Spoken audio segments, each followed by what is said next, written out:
All right. Good afternoon again, everyone. On behalf of the American Cancer Society, thank you for joining us today for Session 2 Systems Interventions of the Promising Practices series. So, my name is Brianna Sally, and I'm an HPV Vaccination Program Manager here with the American Cancer Society and the organizer of this learning opportunity. So, for those who may be new to this space, this is a series that's being held in partnership with the National HPV Vaccination Roundtable to convene healthcare practitioners and public health professionals to share promising practices to protect against HPV vaccination and related cancers. We appreciate each of you for being here with us today. Now, just to lay some expectations for housekeeping, please know that this meeting is being recorded. The slide deck and recording will be shared in a follow-up email after the meeting. Please keep your microphones muted during the upcoming presentations. You are more than welcome to add any questions you may have to the Q&A box, as we will be pulling questions from the audience during our Q&A discussion towards the end of this session. Now, the chat box has also been enabled if you would like to provide any comments on the presentations along the way. And lastly, closed captioning is available. And today's agenda is as follows. After the welcome, Kathy Batar from Indiana University Health will kick off our action-packed session with EMR-driven interventions to improve HPV vaccine rates. Then handing it over to Dr. Ray Hart and Kathleen Hanley with the University of Texas Health Houston to share a practical guide to EHR optimization. Following Shamika Creighton Bass, I apologize, Shamika Creighton Bass will bring our presenters together for our panel discussion and Q&A. We will invite you all to ask any questions you may have for today's speakers at that time before closing out today's session. I would love to start us off with just a quick introduction to HPV vaccination evidence-based interventions that we will dive into today and throughout the remainder of the series. So these interventions have been organized by systems, provider, patient, and access to care interventions. Today's session is centered around that first column, but note, interventions are best when done in combination. So it is common and recommended that multiple types of interventions are implemented within a health system for the best impact. So today you will hear explanations and mentions of EHR enhancements like provider assessment and feedback, or provider and patient reminders, in addition to other interventions or strategies that help make our HPV vaccination efforts successful. So now that we have covered the bases, please now allow me to introduce and welcome Kathy Batar, a quality coordinator with Indiana University Health, or IU Health, as our first presenter. Thank you, Brianna. Good afternoon. Good afternoon. I'm not sure if people are in the morning time yet, but anyways, regardless, I just wanted to thank everyone for your time today. I have some great information of our efforts that we have been doing within IU Health, so I'm glad to share that with you today.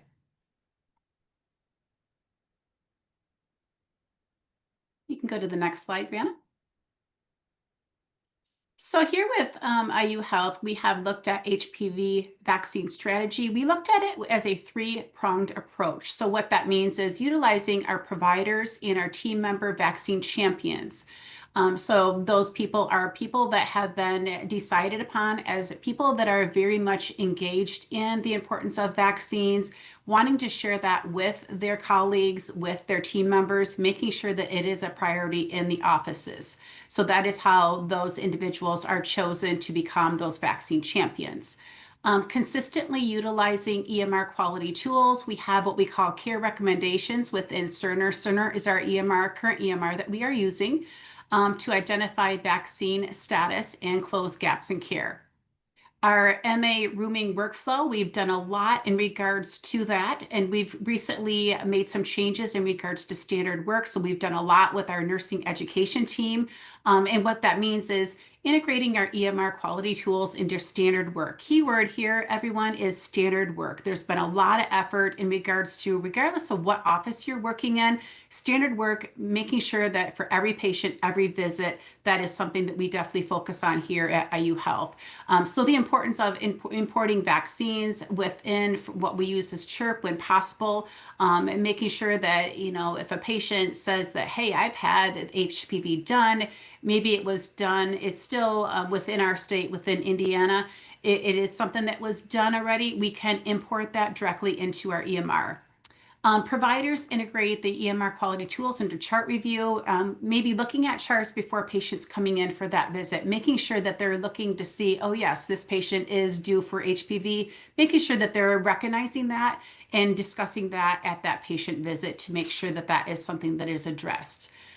We also have for our providers their scorecards so they can keep track of their individual performance for really any of our quality measures. And so HPV is definitely something that is included in that. So that is really nice. They're able to see for, even developing a patient list of those patients that still need to have the HPV vaccine completed. They're able to look at that and just understand what patients and when those patients are coming in, making sure that that is something that is discussed with them at that visit. I am in the quality department within IU Health, and we definitely do a lot of work in regards to auditing. We do a lot of trending data, and we share that with our offices. So making sure that everybody is fully aware, of where they're standing as far as performance, and most importantly, making sure that we're getting as many patients as possible to get the HPV vaccine series completed. So as you see here on this slide, I'm just showing here for Metro region is the region that I work in, and we have our system, of course, which would be all of IU Health primary care. So as you can see for May of this year, our Metro region, we're 69.02% compliance for the HPV vaccine. And then system is a little bit lower than that, but it's 65.85% is what we're looking at here. But definitely continuing with collaboration within for providers, clinical staff members, and then of course my department, the quality department. Okay, next slide. I briefly touched on this already, but provider and team member champions, those are those people who have a passion. They have a passion for education with their team members, with their colleagues. So those are the people that we really want to help to drive these efforts. So what happens with this is providers as well as what we call team member super users, they share any information that we provide to them. And when I say we, I mean the quality department. We do provide a lot of updates in regards to different measures, and HPV is definitely something that we keep track of and we share their performance. So that would be something that they share, whether it be in their office huddles or if they have monthly staff meetings.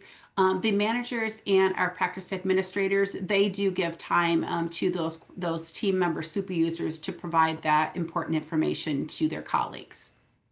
Okay, next slide. Oh yes, the quality super user role.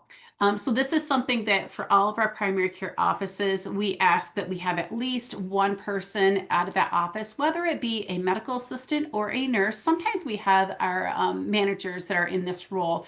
We really try to really gear it towards a medical assistant or a nurse. Reason being is because of course, we know that these are the people that actually are on the front lines of the work. They actually know they interact with patients and they have their colleagues that they really want to pass along this great information. Not to say that it's wrong to have a manager in this role, but we really want to give the opportunity to those people who really want to share that great information with their offices. So that is something that we do have. We do provide a Teams-based page specifically for those primary care super users. We share a lot of great information. I myself send weekly emails out to those individuals that are included in the super users. And so that is something that is shared. So as you can see, there's a lot of great information that is shared consistently. Lastly, on this one is we have what we call monthly quality super users. And that would be one of our medical assistants on our team. They share, maybe one or two updates in regards to things that have maybe come up in regards to a measure. And just to make sure that these quality is something that is a focus, for the offices with the intent of, again, passing that along to their offices as well. Okay, next slide. So care recommendations, this is what we use. This is our tool. Again, we're in Cerner right now, and we're looking at every patient, every visit. I highlighted that because that is something that is a huge focus.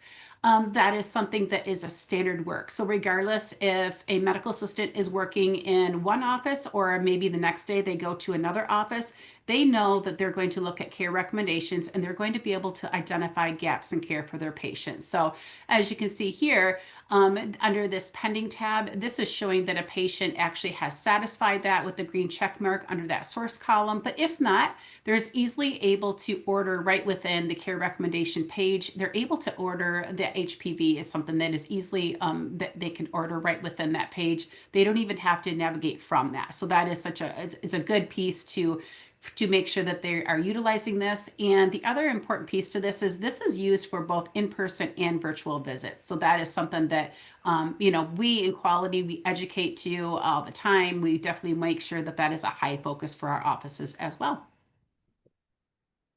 Okay, next slide. Again, utilizing those tools within Cerner, so we're able to identify, patients that are having any of our metrics that the patient needs to have satisfied. We definitely educate to our offices that, before your patient comes in, making sure you're doing pre-visit planning. That is a huge focus for this year. Our offices have done a great job in regards to doing this. So that is something that they definitely look at and make sure that they incorporate while they're doing their pre-visit planning, as well as when they room the patients. They're looking at this and making sure that that is something that is discussed. And then, of course, having that conversation with the provider just to say, hey, Dr. Smith, I just FYI, this patient is due for HPV. They did say that they are interested in it, or maybe they want more education on it. So that's a lot what we hear is, a lot of times the parents or the patients, they want to know more information about HPV, but that's great. They're reaching out, they're wanting that information, they're wanting that education. That is the whole point of this, is to making sure that they're utilizing this and identifying, and then therefore, when patients are being seen, they're getting their questions asked and answered, I should say. Okay. Standard work, rooming a patient, that goal is to make sure that regardless of what provider, that nurse or MA is working with that same focus goal, making sure that gaps in care are addressed while the patient is in front of you. I already mentioned this, but communication, making sure that providers and clinical staff members are working together. And that is what we have seen in audits. We've definitely seen a lot of improvement across all of our quality metrics, is when there's that collaboration between the provider and the clinical team members, there is a lot of improvement and definitely patient satisfaction, because patients are noticing, hey, my provider and my medical assistant or nurse, they definitely are showing care to me. They are having that communication. I can see that everybody's on the same page. And so it's really been a very much of a value add in regards to teamwork for our offices. Okay. This is our scorecard for tracking performance. So any of our providers, they can log into what we call healthy registries, and they're able to see for any of the metrics that they have patients included in, they're able to see where they're at as far as performance, which is really nice. From this, they can also drill down and do unmet patient list. And then from there, they can pass that along to their clinical team members. Sometimes our providers will work a half a day. And so let's say the morning session, the medical assistant is busy rooming patients, but maybe the provider is off in the afternoon. Maybe that is a chance to, if a patient doesn't have an upcoming appointment with a provider, they're able to outreach to the patients to see if they can get those patients scheduled. So that's kind of where this all comes from. And, more of like knowledge for the providers to see where they're at for any specific measure, but then also really drilling down to that unmet patient list and then getting our patients scheduled if they do need to have a primary care appointment scheduled. Okay. Future work, wrapping up here in my session in Q3 of the 2025, we've done a lot of work. We thought about this and we looked at audits and just really kind of drilled down to what can we do next. We've done all this great work, standard work, pre-visit planning. We've done a lot of great things, but there's always room for improvement, right? So that's kind of what we're looking at here. And if you want to go to the next slide, Brianna. Our adolescent vaccine journey, we're looking at focusing on our patients 12 to 17 who are due for any of these vaccines. So definitely, of course, including HPV, but also including meningococcal Tdap. They're going to be included in an automated email campaign, and that is to provide education and encourage parents and patients to consider these important vaccines. We haven't completely finalized the plan on this, but just wanted to share what's kind of to come for us. We definitely will, it will not be just a one and done type of thing. It'll be sent out. And then if a patient is still showing as non-compliant of receiving the vaccines, then there would be another email that would go out. And we even have portal messages, things like that, that will continue on that. So it's not just a one and done type of thing that will be provided. But just wanted to kind of share what our thoughts are and what are looking forward to for the remainder of 2025. Awesome. Thank you so much, Kathy, for this Welcome. super informative presentation. Next, we are going to be handing it over to Dr. Hanley and Dr. Rayhartz, who are going to, again, give you that practical guide to EHR optimization and data standards to enhance HPV vaccination documentation and data quality. Take it away. All right, thank you so much for the introduction, Brianna. My name is Hannah Rayhartz, and together with Dr. Kathleen Hanley, we will be presenting on a step-by-step practical guide for HR optimization for HPV vaccination. Next slide, please. We will start with a brief overview of our HPV vaccination landscape in Texas, as you all might be spread from everywhere coming in today. Thank you for joining us, by the way. And we will present to you 6 practical steps, all the way from assembling your team, understanding data interoperability, mapping your workflow, collecting essential data elements, and how to document those in a structured way within the EHR. We'll also go over some evidence-based tools that you can leverage within an EHR, and then leave you all on a concluding takeaway. Next slide, please. All right. And so to orient you all, let's quickly look at the HPV vaccination rates in Texas. On the screen here, you see the rates between the ages of 13 and 17 from 2022. Keeping in mind that the Healthy People 2030 goal is 80%, we have some ways to go in Texas. Now, if you'll also notice, the percent for completion rate does go down as we get to a geographically smaller area, meaning Harris County, where we are currently locating. In fact, these rates don't even discuss the disparities between or among the age groups of 9 to 10. Another thing to note here is that we do have an immunization information system, and we refer to it as MTRAC2. This will come up a couple more times in the slides. But of special note is that we are one of 4 opt-in states, meaning that patients need to be made aware of MTRAC2 consent and provide or sign that consent before their immunizations can be sent to MTRAC2. All right, next slide. And so why are HPV vaccinations low? There's various reasons, but the first reason is that we do have confusing and conflicting guidelines at the moment. A lot of providers will still follow the CDC and ACIP recommendations, which, as many of you may know, still says that the primary target is age 11 to 12. Next slide. Another reason could be poor data exchange and interoperability. So let's say Jackson, a 10-year-old kid, gets their first shot at a school health clinic, and then Jackson and his family move to a new neighborhood. Now Jackson is due for another shot at their pediatrician. If there's poor data exchange and interoperability, meaning that these systems don't communicate at all, it becomes incredibly difficult to track who initiated or who even completed the HPV vaccine series. There's a little more to it, but I will hand it off to Kathleen to talk more about that. Thank you, Hannah. Now that we've talked about the importance of HPV vaccination gaps, we'll talk about how we can address them. So step 1 is assembling your team. Here you'll see a variety of team members, such as co-investigators, subject matter experts, and a statistician. This is very typical of a research or grant-based team, but there's other roles that are really important and involved in HPV vaccination. Let's go on to the next slide. And here you'll see the different roles and responsibilities. I love that Kathy already addressed some of these, like the vaccine champion and the EHR super user. The EHR super user is really important and unique because they are embedded in the clinic, but they have that expertise to help guide others who are using the EHR and just need a little bit more help. Here we have also listed the EHR IT support and analysts, because we know that HPV vaccination is not just the person that's doing the vaccination, but those behind the scene that help us with documentation, reporting, analytics. And so having all these people involved is really important to improving HPV vaccination. You'll also see quality improvement, like Kathy included, and training and education on here, because as the EHR changes and we have updates and we use tools to address HPV vaccination, we need to include booster education. All right, next slide.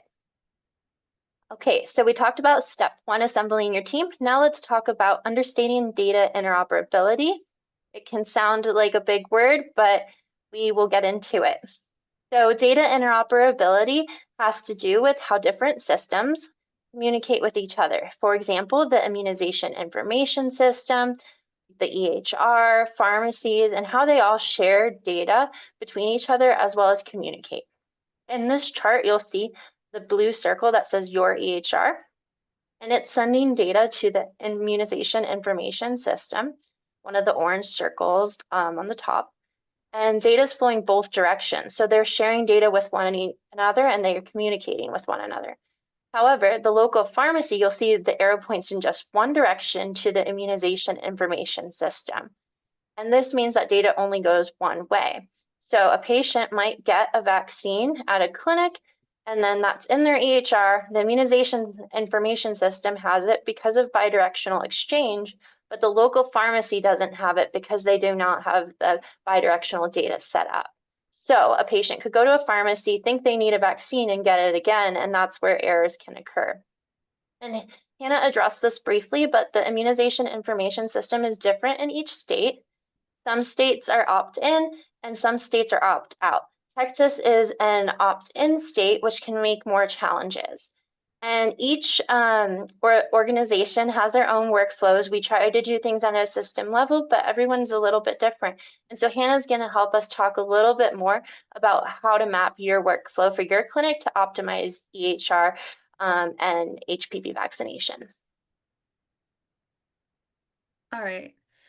So once you have your team assembled, you've figured out the flow of data in your setting. This next step here is going to focus on mapping that clinical and documentation workflow for your current HPV vaccination practices.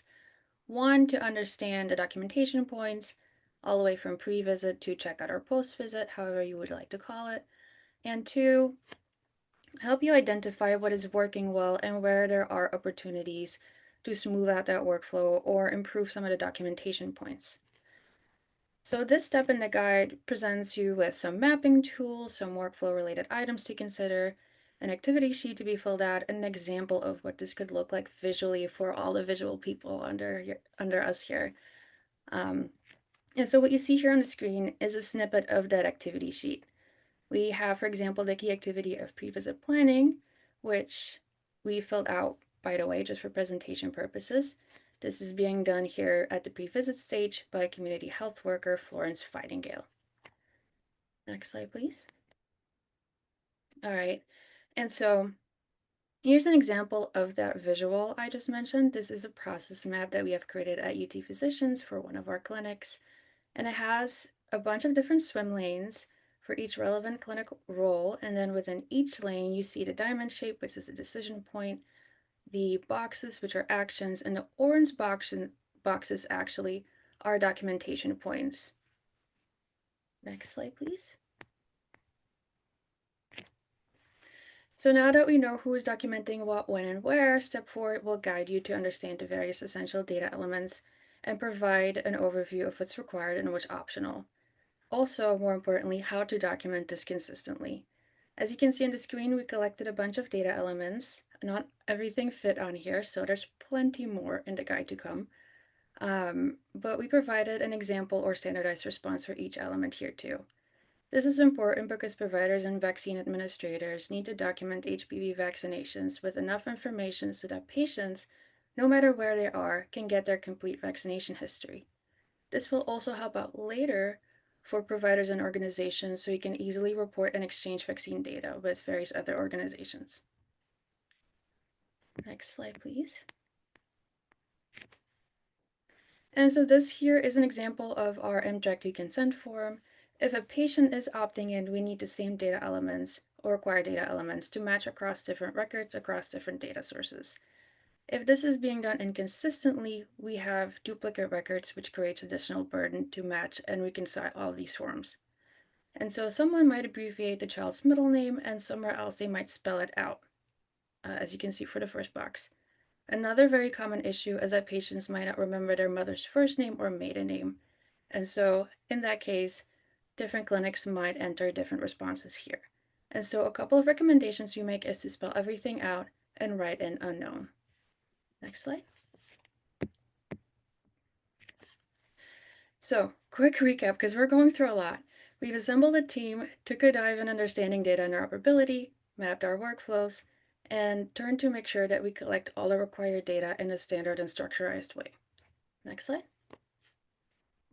Here in step 5, we're going to go through the nuts and bolts of documenting HPV vaccination discreetly and in structured fields. So as you can see here, we walk you through HR configuration, identifying patients, and managing HPV vaccination tracking or follow-up. We do this using 2 different EHR vendors as examples, namely Epic and Nextgen. Next slide. And I will hand it back to Kathleen. Thank you, Hannah. So now that Hannah's talked about the nuts and bolts, we can get into the fun stuff, the bells and whistles. And so here you'll see a few different examples about tools within the EHR that can help make the clinical care team's job easier to improve HPV vaccination. On the left side, you see an immunization forecaster that predicts when the next dose or the first dose of a vaccine is due. On the right side, you'll see a reminder that a patient would see in their chart. Here, the patient's vaccine is completed. If they were due, it would show up as due. And then on the bottom is an example very similar to Kathy's that would send a campaign through either patient portal message, text, or email and let a patient know when they are due for a vaccine. Next slide. All right, and now let's get into a little bit more specifics on those evidence-based tools. These were some examples. The provider reminder and recall tool is an evidence-based strategy shown on the left of this table. On the second column, you see the strategy description, which just indicates that this is an alert that helps providers know patients due. And then on the other columns, you see what these are called within different EHRs, because many of us use different electronic health record systems. We use Epic, and in Epic, these are called care gaps. You'll see in Athena, they're called alerts in the quality section, and Kathy also gave us another great example. Okay, next slide. And here's just a visual of that in Epic. Here you'll see if a provider had a patient chart open. On the bottom left, it would show that the patient is due for their second HPV vaccine dose. Next slide. All right, and then our next tool we'd like to discuss is the provider audit and feedback system. And so in many organizations, this is called either a report or a dashboard. In Epic, we call it a dashboard, and then in Athena, they call it a practice performance review dashboard. And these help us understand if different clinics or providers are performing different when it comes to HPV vaccination rates. Next. All right, and here's an example of our custom dashboard. We were able to break it down by different age groups so we could see how HPV vaccination was doing among 9 to 10, 11 to 14, and 15 to 18.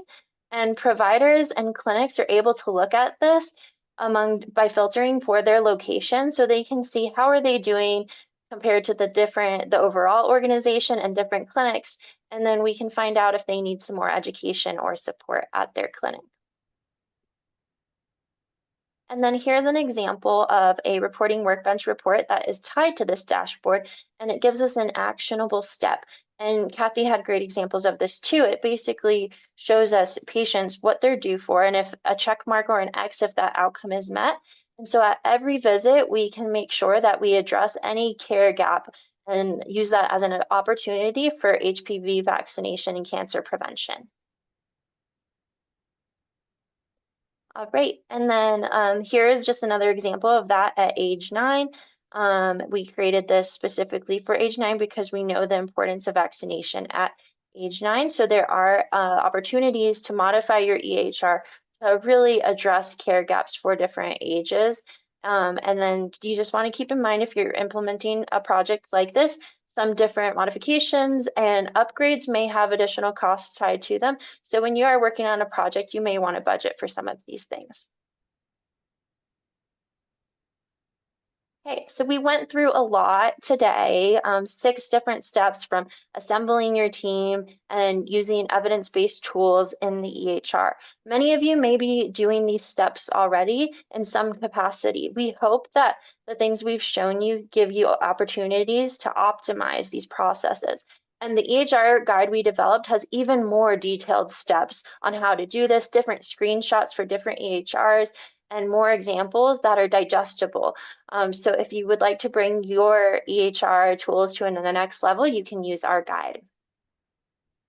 Next slide. And we have to acknowledge we didn't do this work alone. We had our funder and then many other organizations and individuals that provided input to create the wonderful guide that it is today. Next. If you want to reach out to Hannah or I, here's our contact information and emails. So please reach out with any questions. And then lastly, we have a QR code. If you would like to get updates or the guide, you can reach out to us, but I'm sure Brianna can also put you in touch with us if needed. And thank you all. Awesome. So a huge shout out and thank you to our amazing presenters that have done a fantastic job sharing so many great tips and tools. And I hope many of you have received those jewels from their wisdom.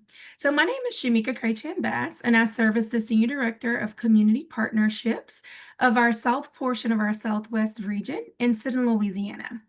So we've heard some great presentations today, and I'm excited to be able to dig in for some questions. So please, if you have not already done so, be sure to add your questions in the Q&A box, and we'll try our best to get to all of them. All right, so at this time, I'm happy to reintroduce our amazing speakers. We've got Kathy Batar, who's the quality coordinator at IU Health Medical Group, and Dr. Kathleen Hanley, who's the manager, and Dr. Hannah Rayhartz, that's the postdoctoral research fellow, both with UT Physicians and UT Health Houston, to help me kick off our panel and Q&A discussion. So let's get started. So first, I have a question for you, or you, Kathy, I'm sorry. So campaigns like Every Patient, Every Visit that you mentioned are being implemented to improve HPV vaccination rates. So can you share how IU Health has gained leadership and system-wide support for this strategy? Yeah, I would love to. We've done a lot of work in regards to different leadership groups. One of them being our regional medical directors. They definitely saw the value add of this. They definitely see that, making sure that consistency and is done among all the offices really has helped to develop that collaboration. Also taking off the worry and we have what we call a float pool. So we've got medical assistants that may work in primary care one day. They may flow over to a specialty care office. They may float over to just, they may not be in one office even for a full week. They may just go from day to day to different offices. It really takes the stress, I should say, off of it, because it really helps them to recognize what needs to be done for the patients, and with the hopes of making sure that we're getting everything addressed for our patients when patients are in front of us. So definitely looking at every patient, every visit, making sure we're consistently addressing the gaps in care for our patients. And then, of course, we know that, maybe it's a 15-minute appointment. A lot of things cannot be addressed all in that 15 minutes, but making sure that they provide that follow-up, making sure that that's something that if it needs to be, let's say, for hypertension, making sure that patients are reporting back those blood pressure readings, just the consistency in care. And we definitely have expressed that. We've had a couple pilot offices that we looked at and kind of before we went through and did the full standard work rollout, just to say, okay, if we did A, B, and C, how is that going to increase compliance for patients in regards to vaccines, things like that? We definitely found that that was something that patients felt at ease. We've got responses back from patients, and they did say that, you know what, during my visit, I felt like the provider cared for me. My medical assistant, they definitely showed that compassion. They showed that this is what you're due for, but not just what this is what you're due for, the education piece around it. Why is this important to me? Why should I consider getting these vaccines? So that is definitely something that we really brought all that to the table, took it to leadership, and they were like, yes, 100%, let's move forward this, because why not? There was no reason why not to. So that's at least what we found within IU Health is our driving force to this. And we're only going to continue to get better with this, because that's exactly the road that we're taking on this. I love that. And you're right. How can you say no to such a comprehensive approach? So that's Exactly. amazing. And thank Everybody you so wants to much. feel that when you go to an appointment, you want to feel that, hey, my provider cares for me, the team cares for me, they're providing great education. So, yeah, that consistency is very important. Such great advice. Such great advice. So next, we're going to ask questions for Dr. Hanley and Dr. Rayharts.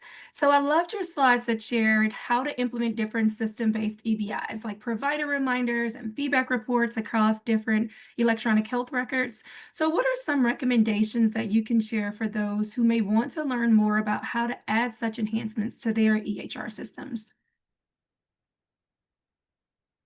That's a great question. Thank you. I can go first, and then Hannah, feel free to add anything I'm missing.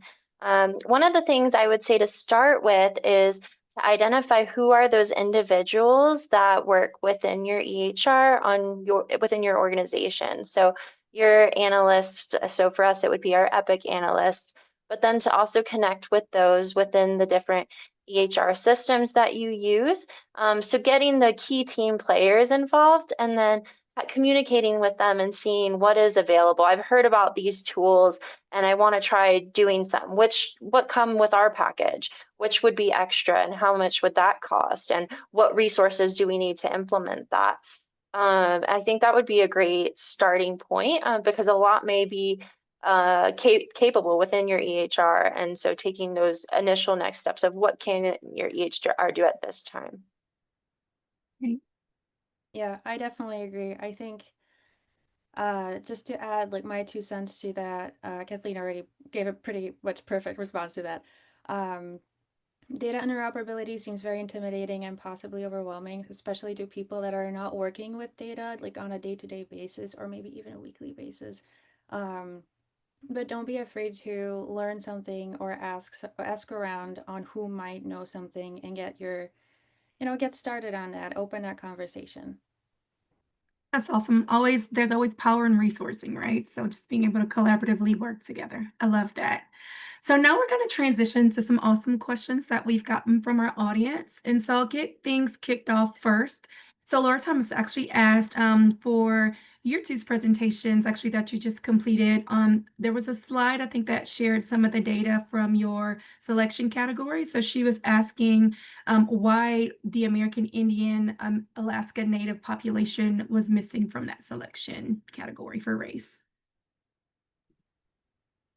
For presentation purposes and everything, we've made sure to include the sample responses and did not include everything in there.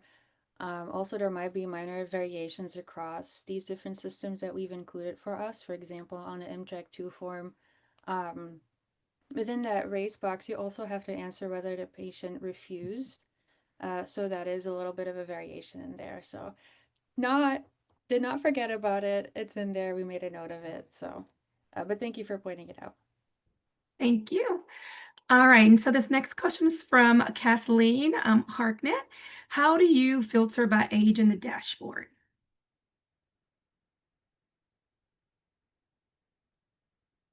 Hey, thank you. Yeah, so our dashboard, our data analysts actually created age groups for different metrics. So they were larger age groups, and we asked them if they could actually create metrics for 9 to 10 and really break it down because we wanted to see what those efforts looked like for that age group. And so that did take working with our analysts to make those measures. So yeah, great question. Thank you. All right. And from Brian Eastley, how late in life can patients be vaccinated? So we know that there's variation in the age ranges. What would you guys suggest in terms of that range? I can hop in on there first. I believe recommendations, and depends again, as per one of our slides, on who you talk to, which organization recommendation guidelines you're following. But it can go all the way through 45. However, once you get to the 27 to 45 age group, it does take a conversation with your provider on whether you should still get the vaccine, which still highly recommended, especially if you have not been exposed to a strain that is mostly associated with cancer. So, but those are my 2 cents. But it's 45. It seems to be the cap. It's great recommendations. So another question that he asked was, are there programs that I can be of use or be a part of to spread the word from the ground level, not in the medical space? So he's planning on speaking toward vaccination for members of his soccer club that has over 3,000 members.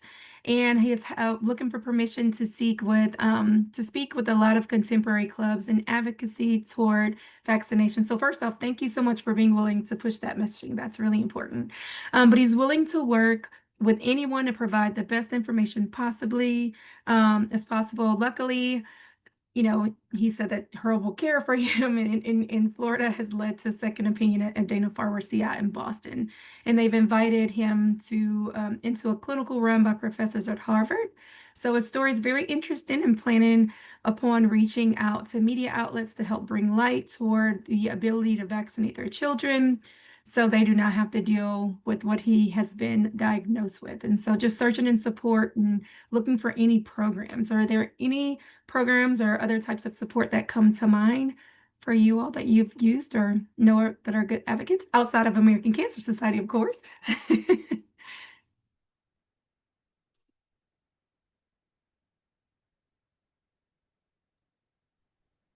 I know that for IU Health, we've done a lot in the grounds of social media campaigns. There's been a lot of patient examples that we've really provided, and we've really received some good feedback in regards to that. So just getting that patient education. Working with our social media team, they said that it's definitely something that if we have a patient example, so sounds like if you have a patient who's really been through and they've understand this is the process I took and this is kind of how I work through things and these are the result of that process. At least for us, I know that we've received a lot of good feedback in regards to that. So just using those social media routes to provide that education, and then you can get mass amount of people reached with that information as well. Great feedback. All right. And so the next question that we have is, did you all receive any or have any challenges or pushback from any of the providers regarding standardizing nurse visits for HPV catch-up, knowing that the second series may fall outside of the schedule of their regular well checks? If so, how did you navigate this? This could be for any of you. I think from what I have heard is they encourage those nurse visits to get really any vaccine done. So I don't think there was any pushback in regards to that. I think it would be the flip side. It would be more of encouraging, hey, my nurse has availability. If you're willing to come in at 2 o'clock today, we've got availability, and then they'd be able to get those completed. So I don't think it was much so a pushback. I think that it was more so encouraged to use even looking at those nurse visits and just if there's anything else that patients are coming in for, making sure that our nurses are fully aware of kind of looking at, again, going back to the thought of looking at addressing gaps in care while the patient's in front of you. It's great. Yeah, and I don't think we had any pushback that I'm aware of either. I think the nurse visits are really important to address vaccination gaps. I do know we have done different trainings and we have included nurses in that training, especially to talk about vaccination starting at age 9. And I think one thing they very much valued was the efficacy the earlier you can start and complete the series. And so that was really important to include that educational piece on why age 9 is important. And we have time for a few more questions. So we'll go ahead and proceed to our final summary of questions. And so the next one that I'm going to ask is for any of you, and that's, what advice do you have for establishing a strong super user program, including key processes? And is your HPV vaccination super user role specific to HPV or broader access across adolescent vaccines?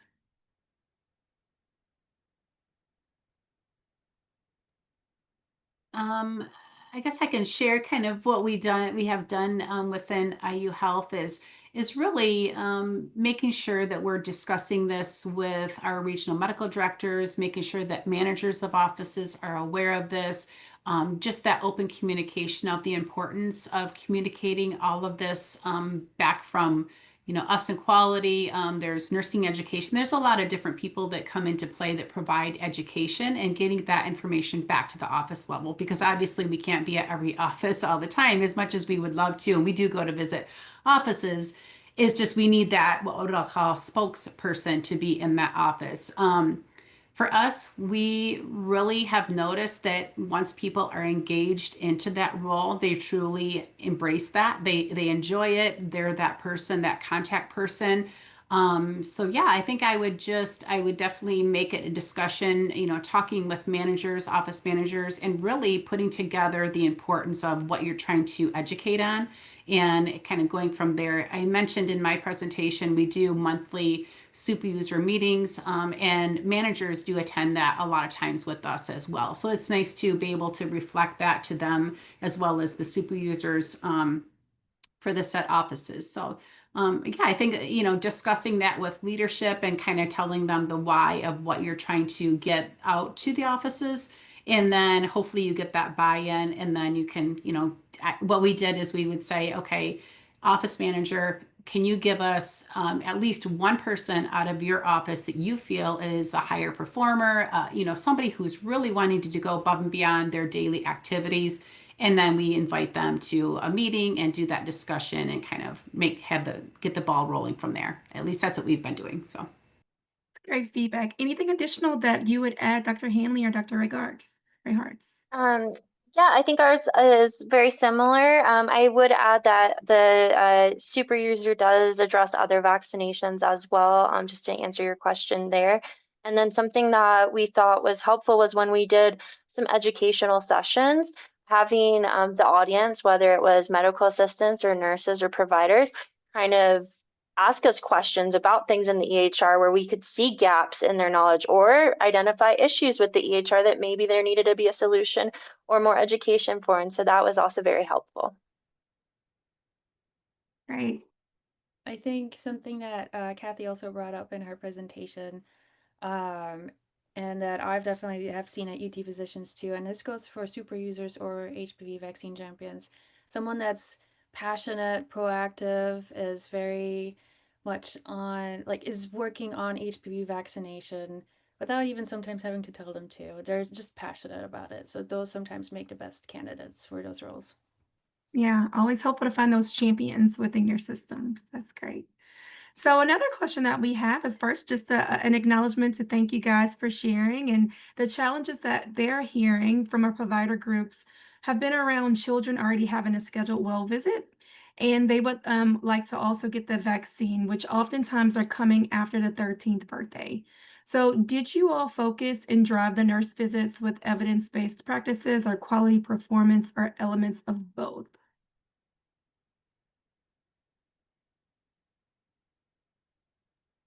I think one thing that helped us was the focusing on HPV at age 9 as a specific metric instead of just all the ages, so that we could start to look at that between different clinics and departments and address this measure. So it wasn't just something we were talking about, but we were measuring. And we also provided educational sessions along with that, and just really highlighted the importance of age 9 and the efficacy of cancer prevention, which is what we want to accomplish. And the sooner we can get it done, the more beneficial it is. And I think it really motivates people when they see those efficacy rates for the vaccine the earlier it's done. Absolutely. same for us, providing that data, like you mentioned, at that younger age. I really think that helps to drive home the importance and just making sure that, hey, starting at this younger age, the importance of it, and then continuing those efforts if it's not done at the early age, but you still have time to get through and provide that education and hopefully to increase compliance. That's really helpful. So we've made it to our final question. And so this one's going to be a reflection from all of you, but based on your experience, what is one small change that you would encourage others to make that could have a meaningful impact on increasing HPV vaccination rates?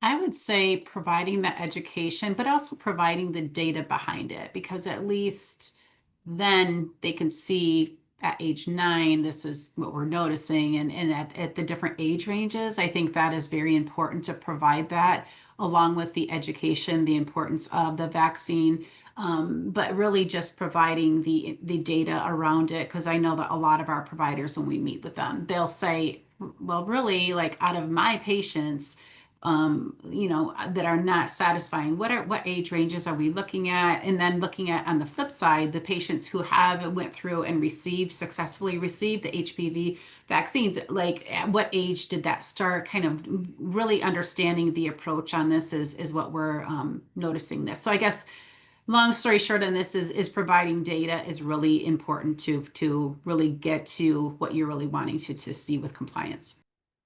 Such a great point. Dr. Hanley, how about you? Yes, thank you. I think it kind of goes in line with the data, but if you can, setting patient reminders and provider reminders starting at age 9, I think that is a great start if you're able to do that. Great suggestion. And Dr. Rayhartz, we'll close it out with you. I think it sort of goes in line with what Kathy and Kathleen have said. So the education piece, but also like patient reminders. Um, when doing the education sessions and when implementing these EHR changes, having those open conversations and also receiving feedback from your clinics or whoever's is running those, and just double checking on everyone's awareness and see how things are flowing or going, and leave some room there for the conversation so you can make some improvements if necessary. Such amazing advice. Thank you all so very much for your thoughtful responses. And I'm sure now all folks on this call have great new information that they can share and can work toward implementing into their work. And so again, thank you again to not only speaking for us today, but also to your commitment into improving HPV vaccination rates. So now I'll pass it over to Brianna to close us out. Thank you so much. Of course, just give me 1 second to share my screen with you all again.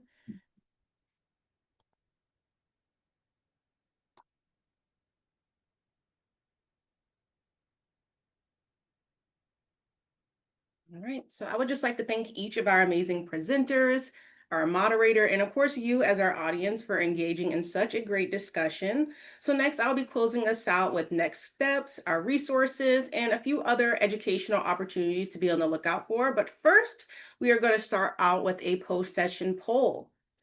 So based on what you've learned today, please tell us which best practices you would like to implement to improve HPV vaccination in your practice by checking all that apply.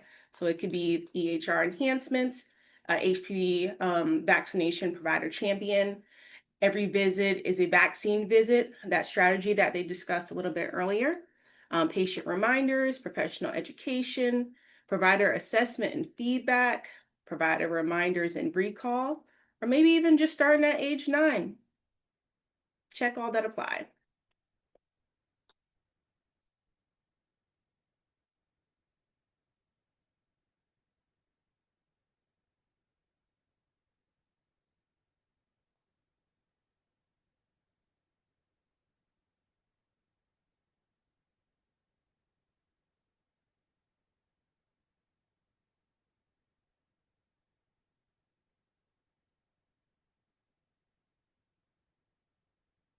We're at about almost 60%, but I know that there's a few more people still left in the audience. So if you haven't already responded, go ahead and do so now.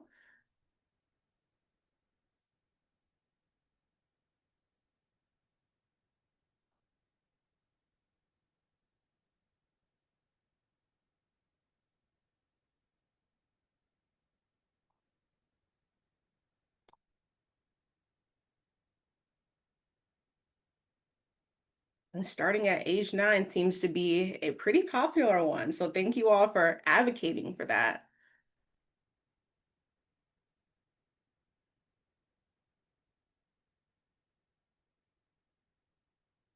All right, seems that our responses have leveled out. Amelia, would you be able to go ahead and end that poll?